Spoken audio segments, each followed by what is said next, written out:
Hey, Charlie here. If you remember, a couple of episodes ago, I said this. And I don't really want to do that if I can avoid it, because again, these are somewhat valuable, especially if you ever see green ones, the green rotary joysticks. I think those only really came on one game. Those are ridiculously valuable. Those go for many hundreds, if not $1,000.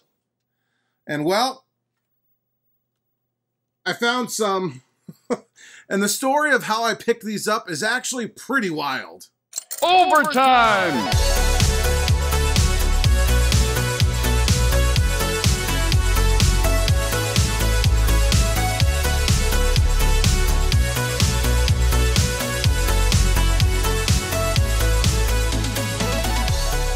So it all started about a month ago. I was, sitting there minding my own business, checking Facebook Marketplace for awesome arcade deals, which is something I do, pretty frequently. But, I hadn't picked up any new games since July. And I definitely, I know I went a little bit overboard in July. I got 5 different games in July. And I figured, I should take a look at what deals are out there and see if anything's good. And this popped up in my searches, and instantly I was interested. Right, first of all, the price was right. $300. Cal.50. That's a cool game. It looks like it's in a Sega Gremlin cabinet, possibly Frogger. And I've been looking for a Frogger to restore for quite a while now. And I know that these green rotary Loop 24. Rotary joysticks, the green ones, are actually pretty valuable. So, I figured, hey, let me take a shot and see if I can get this thing. The listing says, little glitch in the loading screen, but gameplay is good, 31,000 high score. So we've got a working game here for $300, right? Looking through it, it's got a CRT monitor, looks like a Wells Gardner, right? The cabinet looks like it's in pretty good condition. The only problem was, it's in Pennsylvania. It's in Wilkes-Barre, Pennsylvania, not too far away, but, good 4 hours maybe from where I live. And, I'm not there all the time. So, I shot a note to the seller and said, hey, I'd love to grab this, but I'm not going to be able to pick it up for like 3 weeks. Is that okay? And miraculously, he said yes, right? And he held it for me for 3 weeks. And, I was up in New York for business, and, on my way down, I picked up this cabinet, right? Which is awesome. And, like a lot of the time when I'm traveling, I reach out to friends and see if anyone's got something, they need to be transported. I'm in this group of guys that kind of does that.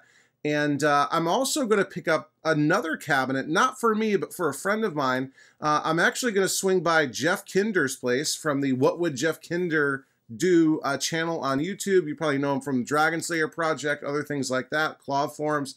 I'm going to pick up a different cabinet for a mutual friend of ours that Jeff has been holding on to for a while. You actually might have seen it in one of Jeff's recent videos that actually featured Dell from Delusional's Arcade right here as a cameo in that one. But anyway, we're getting ahead of ourselves. So what are we going to do? We're going to rewind. We're going to go back in time, head up to New York.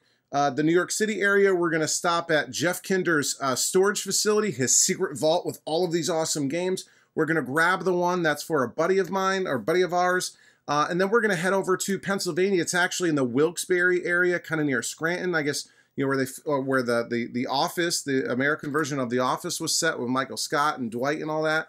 And another thing that's kind of crazy is this game, it turns out, is basically in a college football frat house, right? And everything that goes along with that. So really kind of a while. I got to edit around the pickup a little bit to protect the innocent. But yeah, really crazy. So yeah, anyway, without further ado, let's get on the road. Let's get these 2 cabinets, bring them home, and see what we're dealing with. Let's go!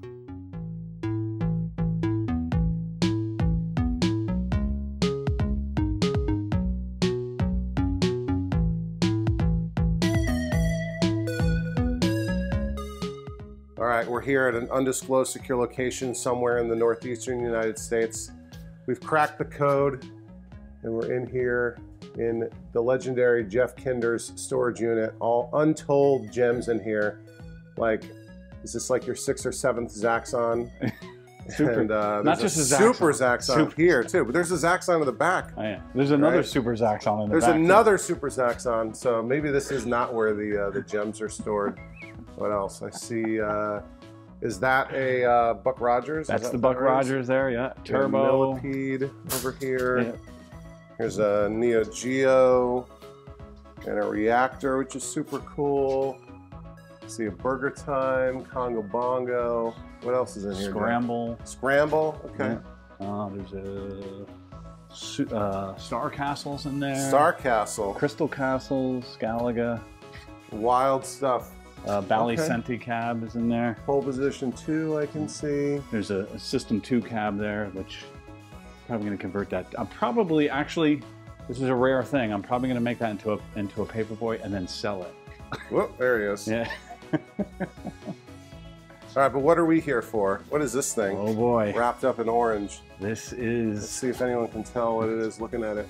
Oh, I think didn't you show this on yours? Or, I did, yes. Dell's video? When Dell brought it. Because it's got the artwork on top of the original artwork. Yeah, that's what they did from the factory. Which Yeah, is pretty wild. factory conversion. So originally this was root beer tapper, right? Because you can see the like root beer right there instead of Budweiser, and now it's timber with a lumberjack on it. So I'm picking this up here for a buddy of ours down in Virginia, Troy.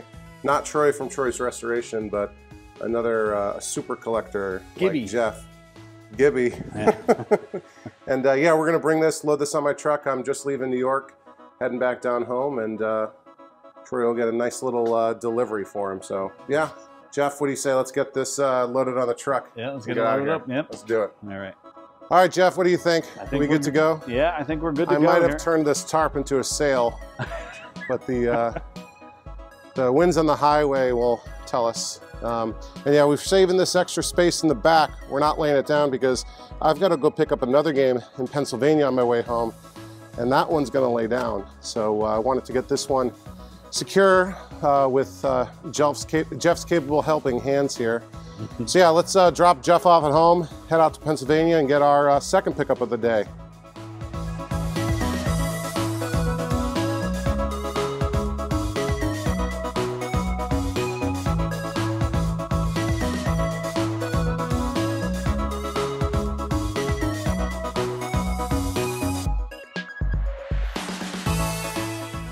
All right, here we have the second pickup of the day. This is a rotary joystick game called Cal50, as you can see right there. And I think this is originally like a Frogger cabinet or something.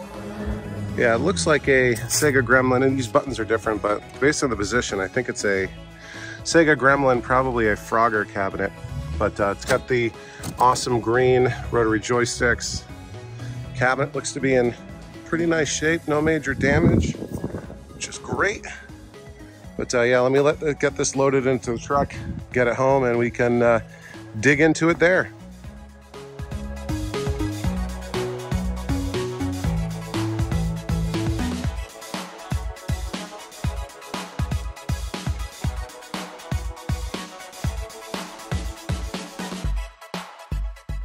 And we're back, safe and sound here in the garage.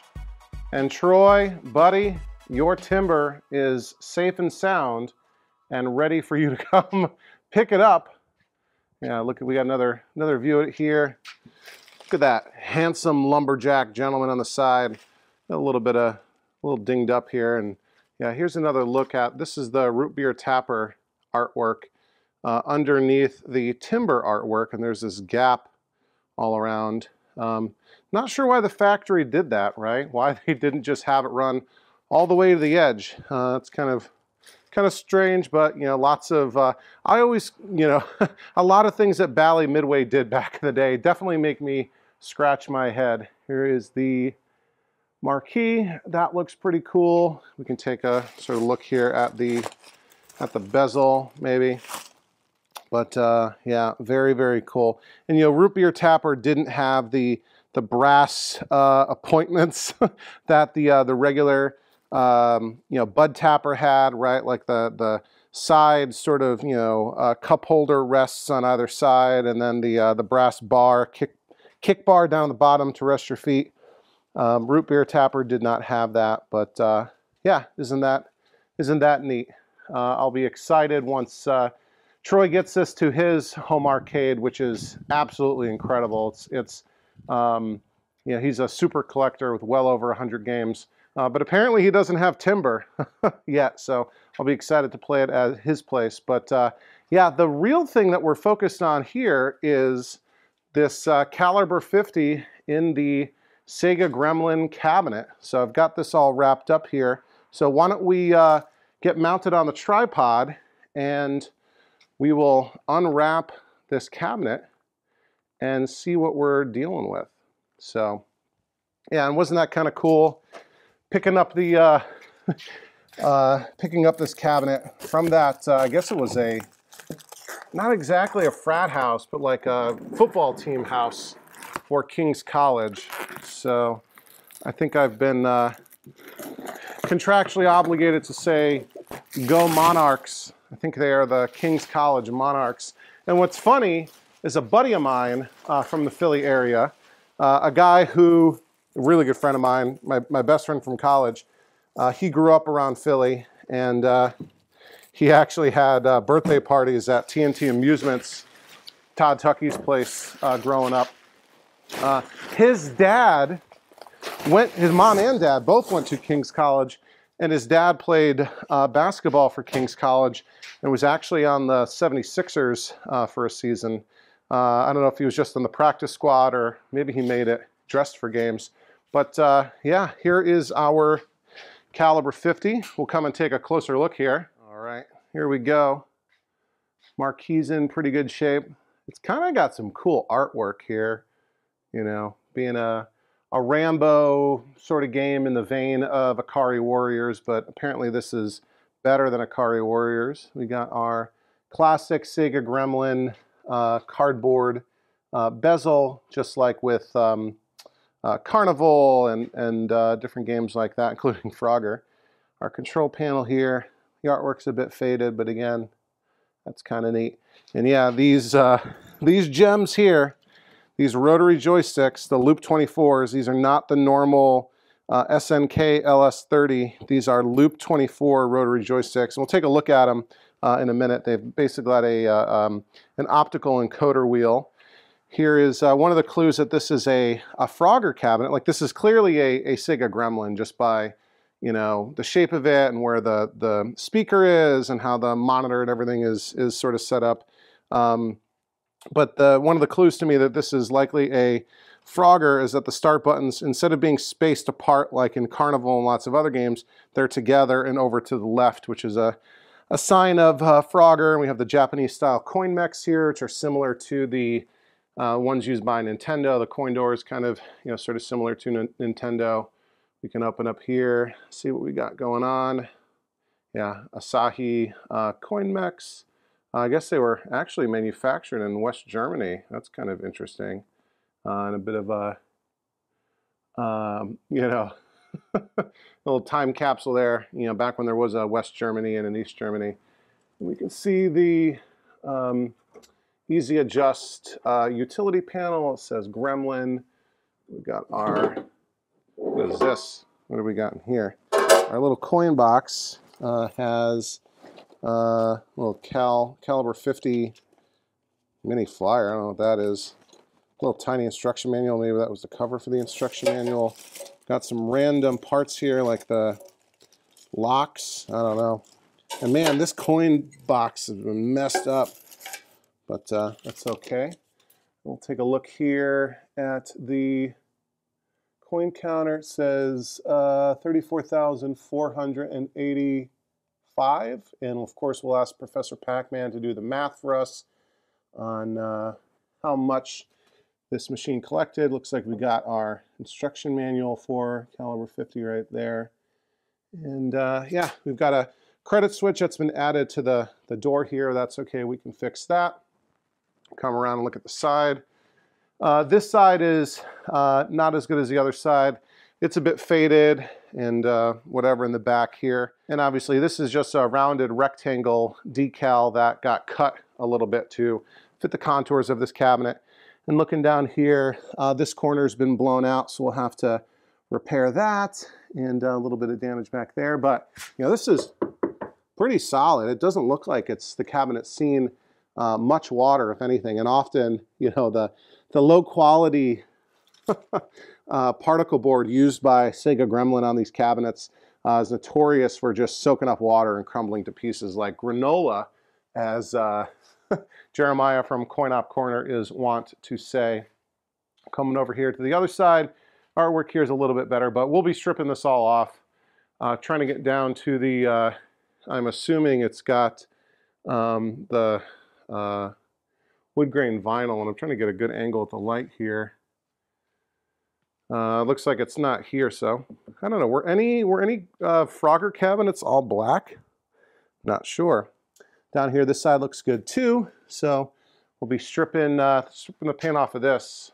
But yeah, coming around here to the back. Let's see, nothing too crazy. Looks like there's a bit of a gap where the back door is fallen down. Maybe this is a replacement. I'm not sure, but yeah, no markings or anything that I can tell on the back.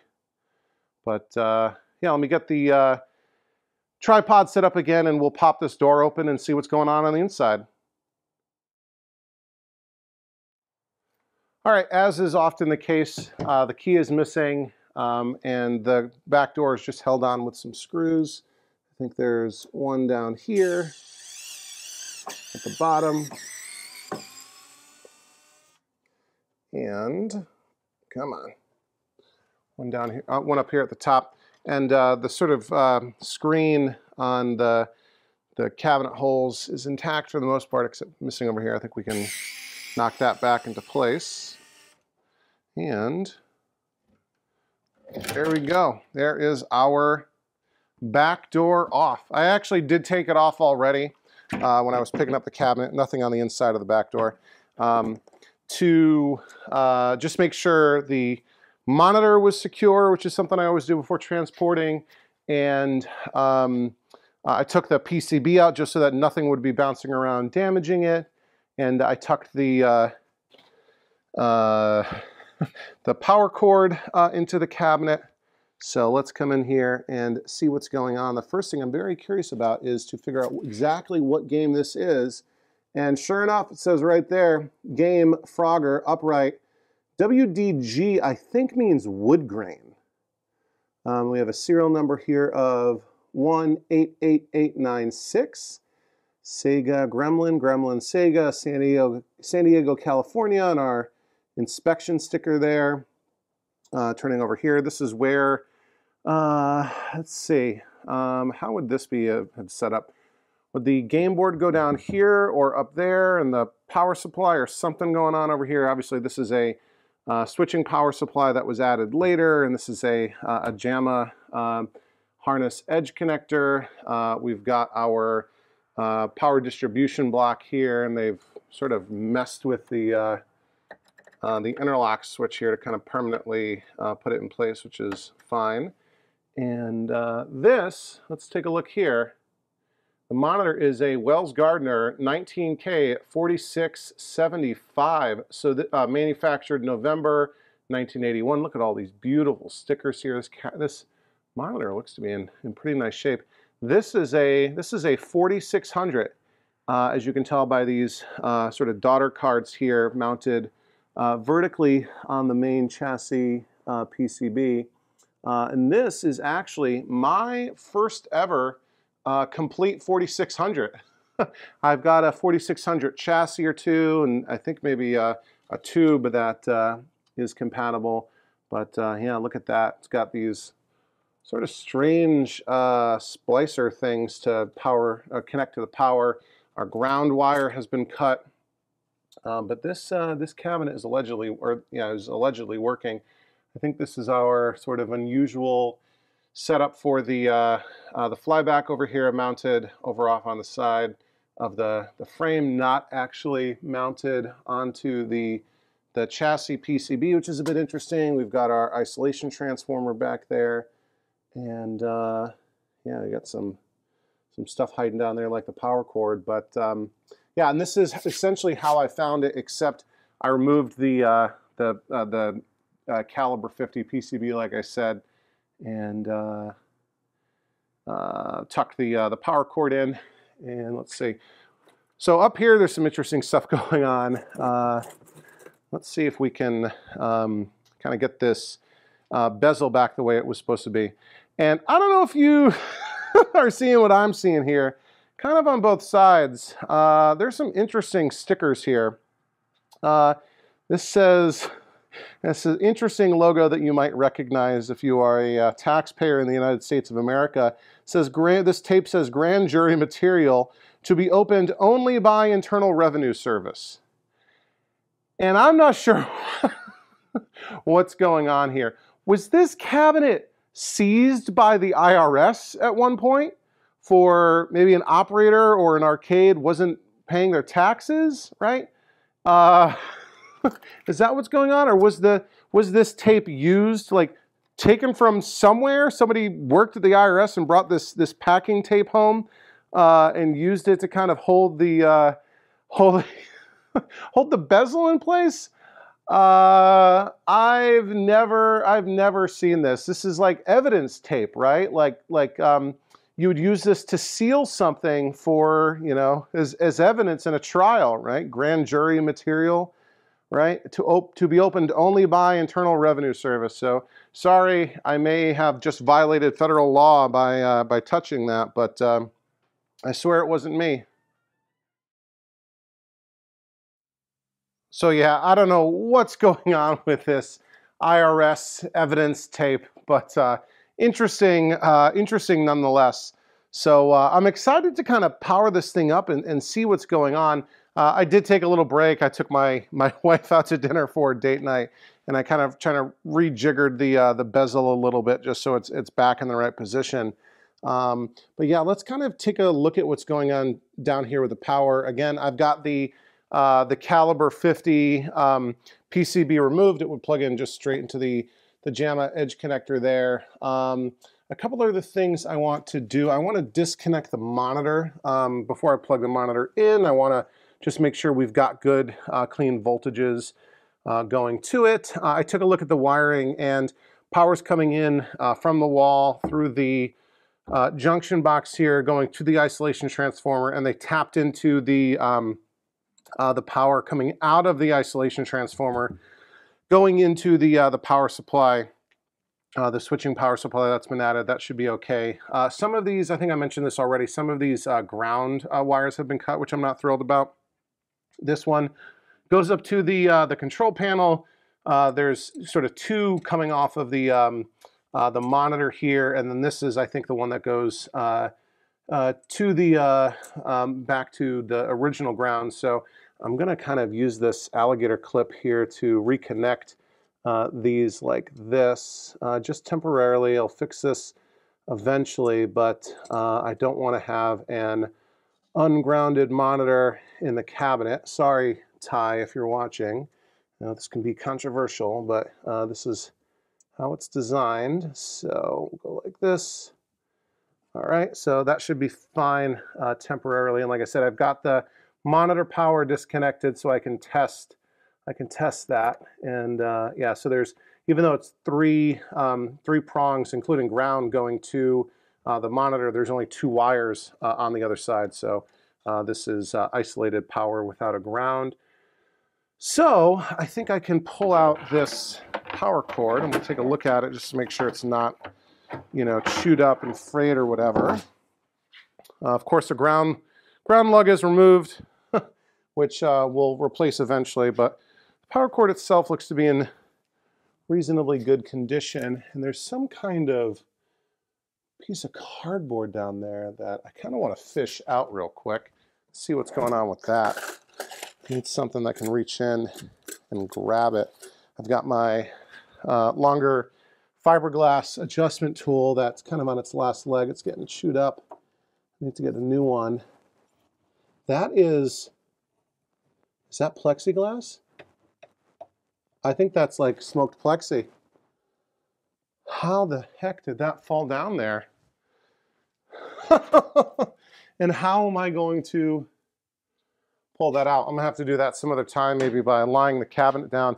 I think there's a piece of smoked plexi that's fallen down to the bottom of the cabinet. It looks like cardboard, but that's smoked plexi. Interesting. Okay, so let's test this power supply. And yeah, I know you're not supposed to test it without a load attached, but you know, before I connect the PCB or anything to the game, I want to make sure that it's not sending voltages that are just, you know, ludicrously out of range, which, you know, sometimes happens. So I think we'll use our interlock switch as our power switch. I'll plug in this kind of warped power plug into the wall here. Okay, here we go. We're plugged in there. I'll actually start with AC going to the power that's going to go to the monitor. So we'll plug in our probes here and here. Okay, that should be good. And we'll pull it on, pull the interlock switch. And we've got 125, so I think that should be safe voltage for our monitor.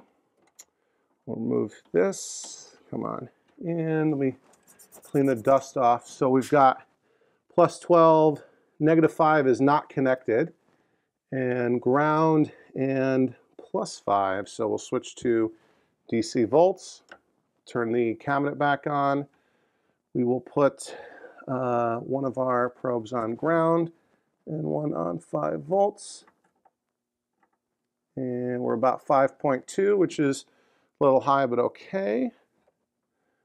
And especially we've got no load. And 12 is 12.5. So I think we are probably safe to plug this thing in. We'll turn it off. So yeah, let me grab the PCB, we'll connect it and fire it up and see what we get. All right, here's our 50 cal, or caliber 50, Cal50 PCB, and this thing is filthy. It's got caked with a layer of dust on it. And you know, I didn't actually set foot into the frat house or football house that I was or picking up this game from. They actually had the game waiting for me out on the curb. Really nice of those guys. But you know, I did detect and detect in the cabinet a faint aroma that you would not be surprised to smell on any college campus. So I don't know if that's what the dust is here covering up the PCB, but we'll plug this into the JAMA harness. And often with JAMA, you do need to be careful to make sure that you're plugging it in on the right side. This does say component side, which is, you know, obviously the components are on top and the solder's on the bottom. This JAMA harness, the edge connector, it's nice that it is keyed, so we don't have to worry about, you know, potentially plugging it in backwards. And kind of just want to prop this up here so it's nice and secure. Another thing I did off camera was I did press down on all of these socketed chips on the PCB, especially because in the listing the seller was saying how there was a little bit of a graphical glitch at the beginning. And you know, that could be a bunch of different things, but like I said, I pressed down on all of these socketed chips, and some of them did move and sort of, you know, get reseated into the socket pretty well. So we'll see if that has anything to do with it. So I'm going to move the camera around to the front and let you guys kind of watch what happens on the monitor as I'll power it up and keep an eye on the power supply just to make sure nothing bad is going on. So you're going to be here. I'm going to come around to the back and I'll plug in the monitor, plug that power back in. All right, monitor is powered, plugged back into power. And I'm going to power this up and keep an eye on that 5 volts.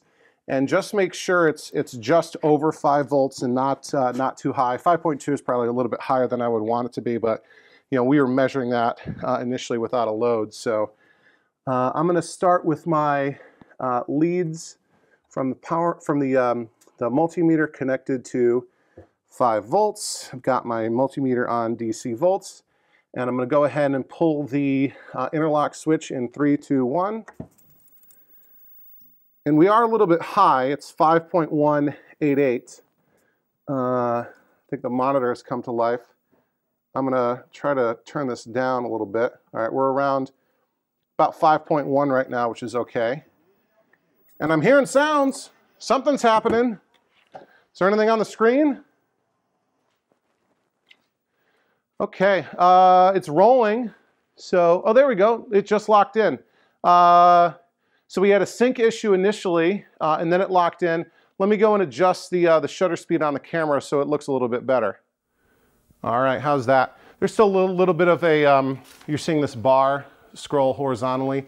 You're only seeing that on the camera. In real life here, it's not there. The colors are maybe a little funky. Should that flag be red, white, and blue, or is that like supposed to be like sepia for a memory? Let me see if I can coin up with this credit switch.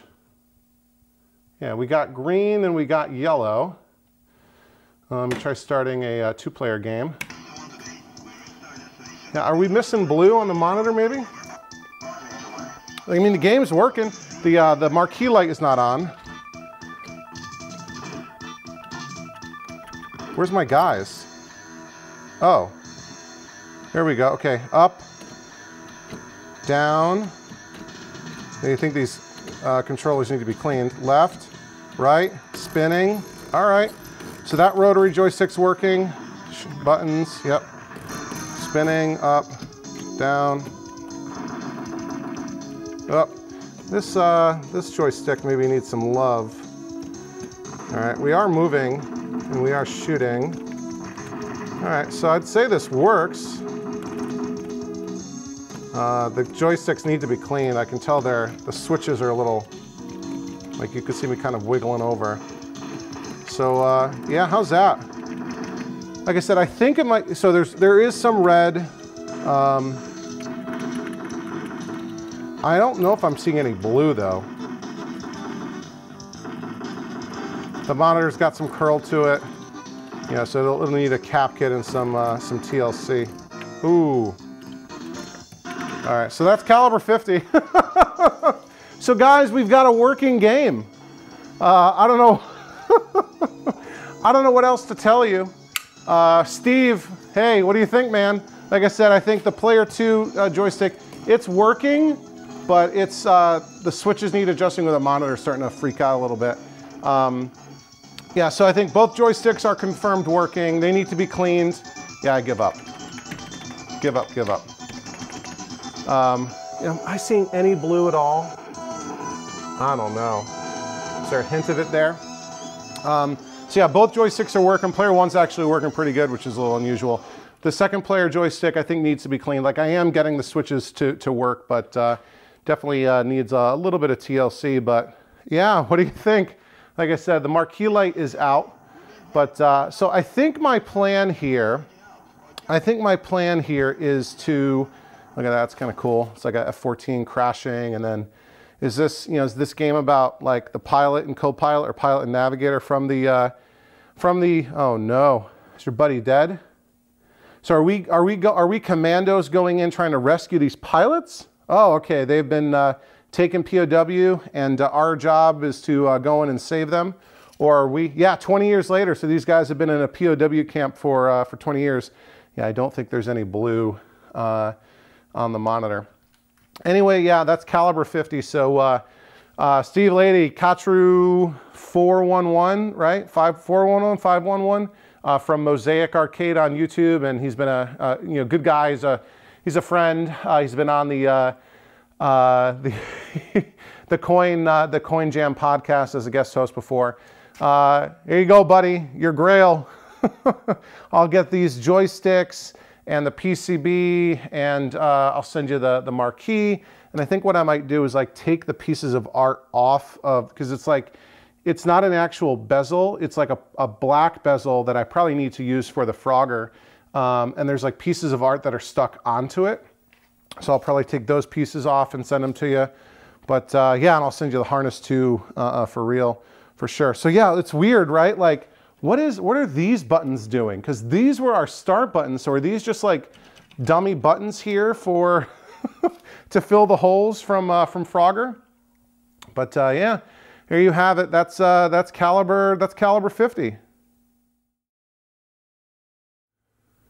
All right, I played with the color pots on the neck board a little bit on the 4600, and I think I was able to get a little bit of the blue showing up. So you know, the picture looks a little bit better. You know, we're still the monitor needs to be rebuilt, but I think we're doing better. And you know, since I am going to be sending this game to Steve Lady, and we're not going to keep this caliber 50 kit, I figured maybe I'd do a little bit of gameplay video, because otherwise you're not going to have a chance to see it, at least not on this channel.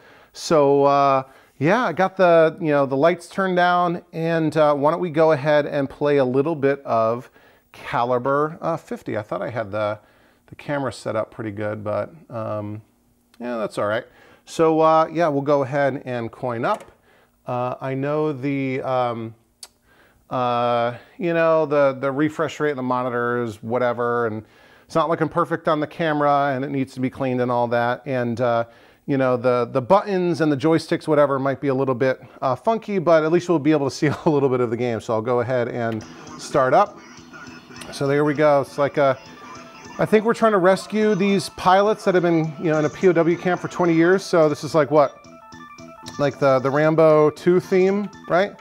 So here we go. I don't know what's going on there. I'm kind of having trouble going down. There we go. It's working. It's just, you know, these micro switches need to be adjusted, Steve. So just so you know what you're getting yourself into. Come on. There we go. Kill the chicken.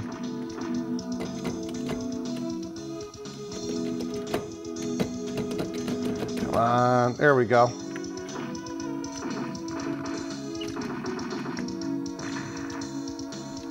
Come on. There we go. Some evil commie airplane. Oh, I got hit. How many lives do I get? I don't even know. And I think I can just keep crediting up. All right. All right. See, there's blue. There's blue in that power up. There's not a ton of blue in this game, so maybe the... Oh, I can't hit the plane.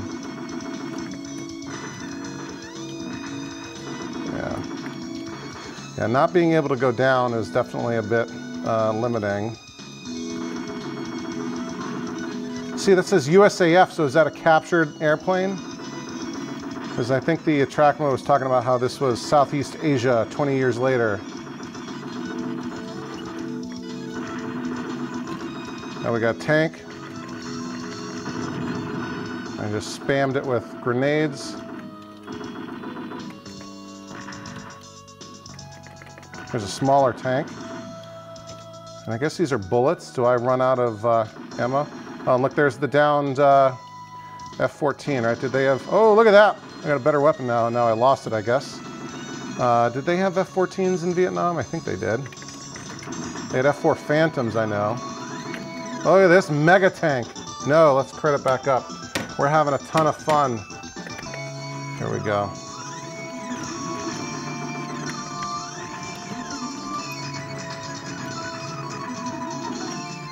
Ooh. Here we go. So can I walk over the tent now, or the... Oh, and I can't do it in time. And we got a TAC helicopter in our case. So these must be Soviet weapons that these bad guys have been equipped with. Ah, come on. No.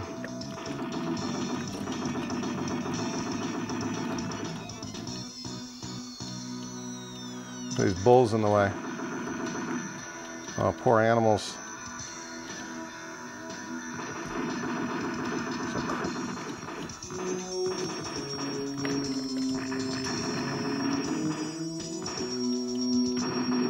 Turtles, I'm killing turtles. What was that? A missile? I'm shooting more turtles than I am bad guys.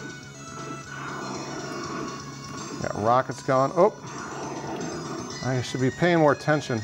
Can I not go? Yeah, I can go this way. Having trouble. Nope, we're not giving up. Oh, I got to credit up. There we go. I guess they can go into the bushes, but I can't. Oh, I got hit by a rocket.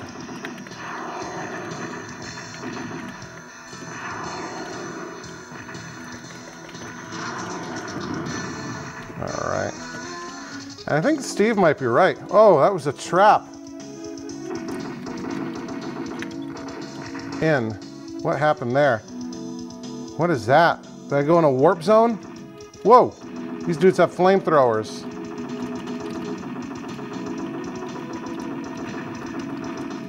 Oh, no, we don't give up. We're just gonna feed credits into this thing. So I think Steve is right in that this is better than Kari Warriors. Oh, I guess these flamethrower guys have some armor.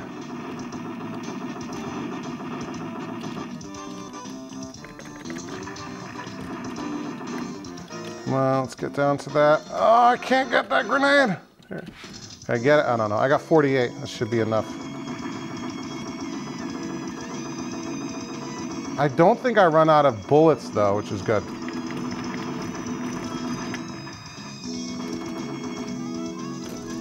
But it gives me, maybe those bullets really are score things. So I'm just really spraying rounds of ammo.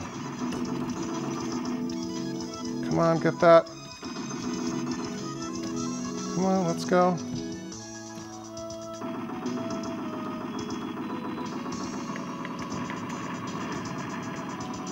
All right, somehow, now I got a flamethrower.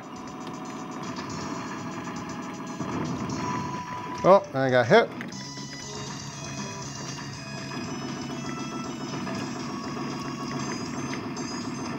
There we go. Oh, come on down. Is this interesting to you? I feel like I'm not talking much. But now these guys have rocket launchers. I'm just kind of, no, we don't give up. I'm just trying to make our way through to get to like finish the first level. So this has all been one level, even though I don't know if the warp zone doesn't count. What was going on with that? Or if there even is discrete levels here and just, you know, it's more like you're just running around looking for your dudes, right, on this rescue mission. I will. Oh, shoot!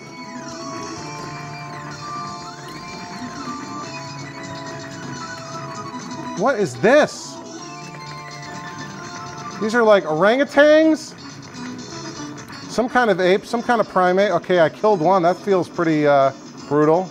All right, that guy went down a little bit easier.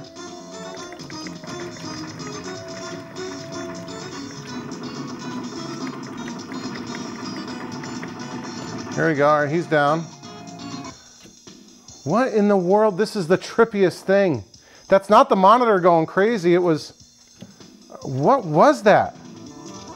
Steve, what is this game? Come on, get down. There we go. I got some chickens so I can shoot and some pigs. All right, come on. Trying to get down.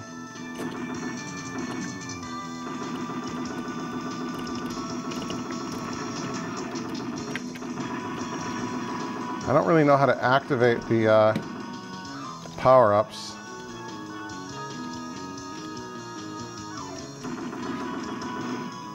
Why did that guy not die? Oh, I need more credits, quickly.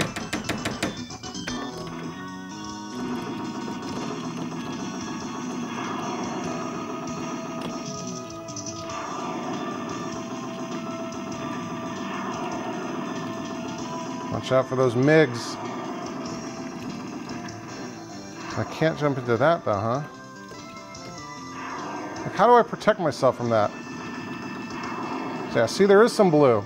Like that power up A. Again, I don't know what that's doing though.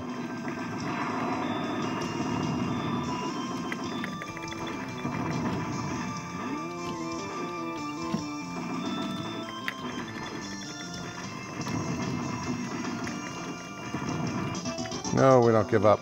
There's got to be an end to this level. Anyway, let me just take a moment here. If this is your first time at the channel, welcome. We do new videos like this, you know, typically every Sunday. I feel like I'm playing Jackal. I want to like bomb the, how do I get around that? I want to bomb the, those houses to free prisoners, but that's not this game. Come on, come on. Yeah, so if this is your first time, think about subscribing, right? We do new videos like this every Sunday. Sometimes they're pickup videos like this. Most of the time it's me working on a game. Like we'll be restoring this back to a Frogger at some point. Come on. Oh, that was a bomb or a landmine. Yeah, a lot of fun. So, you know, think about subscribing if you don't want to miss an episode. If you liked this video, hit that like button. It really helps me out. It tells YouTube that you want to see more stuff like this and you think YouTube should recommend videos like this to viewers like you. And if you really, really like what we're doing, hit that join button down below to find out what it means to become an Overtime Arcade channel member for just $1.99 a month, which is really just 7 cents a day if you do the math. You get to support the channel. Maybe you'll help me figure out how to go down in this game. Yeah, you're gonna have to do something with this joystick, Steve. It's kind of working, but oof. Yeah, for 7 cents a day, you get to support the channel in a great way, and you get access to some awesome Overtime Arcade channel member perks, like early access to new videos. Like I said, I typically release my videos on Sundays, and Overtime Arcade channel members get access usually about a day in advance, so they're usually watching my videos on Saturdays, and I know some people are curious why, you know, videos will get released and then instantly there's already some comments. It's because, you know, that video was already available to channel members the day before, and they already, you know, watched it and liked it and commented on it.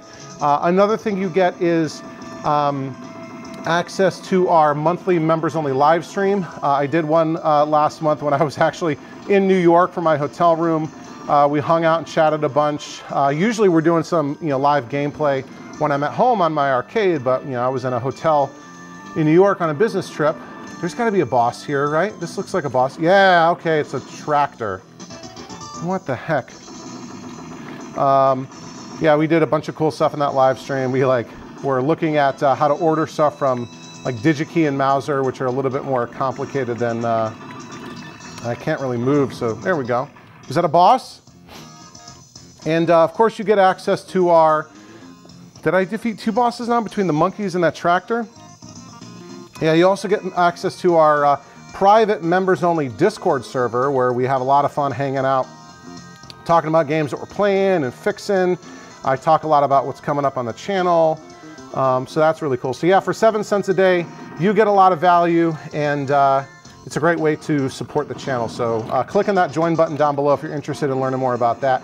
And also want to thank all of my folks who already are channel members, including our newest channel member, A Dad in Ohio is his YouTube screen name. Thanks so much, A Dad in Ohio, for joining.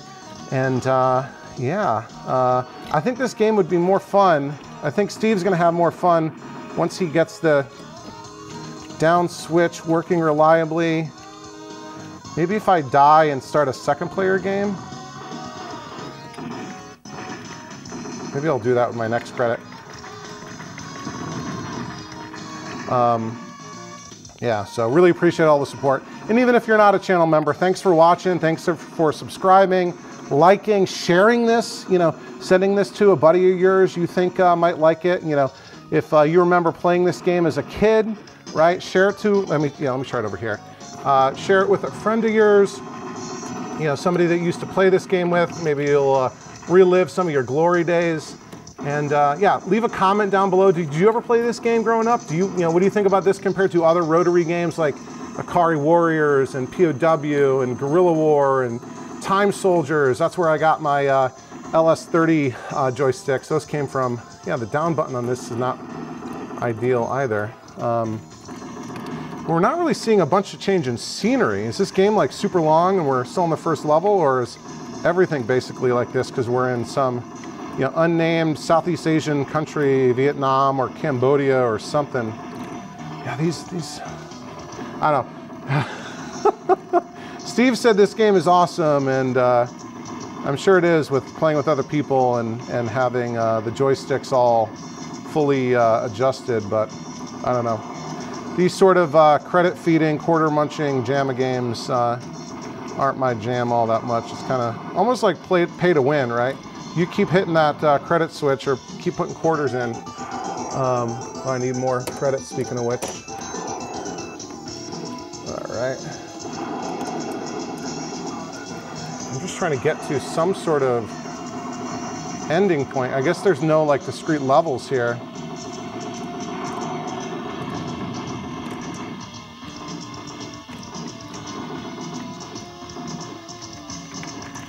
All right, let me just toss a bunch of grenades at these mofos.